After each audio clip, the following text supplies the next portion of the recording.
non è possibile lavorare senza capire bene cosa dobbiamo fare e costretti a dover chiamare la polizia se dei clienti rinchiusi da 2 mesi in casa hanno solo voglia di stare un po' tra loro. 2 giorni di apertura e subito chiude. Il Gasoline di via Fornace Morandi sente di non avere scelta. Noi a malincuore chiudiamo, attaccati dai social perché avevamo creato aggregazione fuori.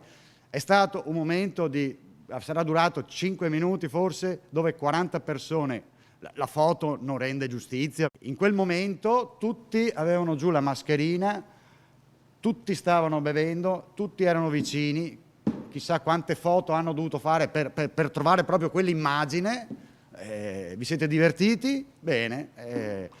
Siamo stati ammoniti dalla questura di Padova, giustamente. Non possiamo vivere con l'ansia di dover rimproverare i clienti o dover chiamare noi per prima e far sanzionare questi clienti. Eccola la foto incriminata che in un battibaleno lunedì ha fatto il giro dei social cittadini. Solo pochi minuti, spiega Marostica, che aveva aperto per sostenere i 20 dipendenti che devono ancora ricevere la cassa integrazione di marzo. Tanta la voglia di uscire delle persone, il Gasoline aveva cercato di adottare alcune regole lunedì. Abbiamo fatto di tutto per evitare questo, sebbene c'è qualcuno che dica il contrario.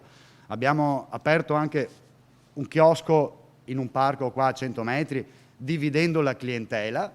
Intelligentemente l'avevamo pensato di farlo proprio nello stesso momento. Abbiamo creato dei distanziometri, ma purtroppo è difficile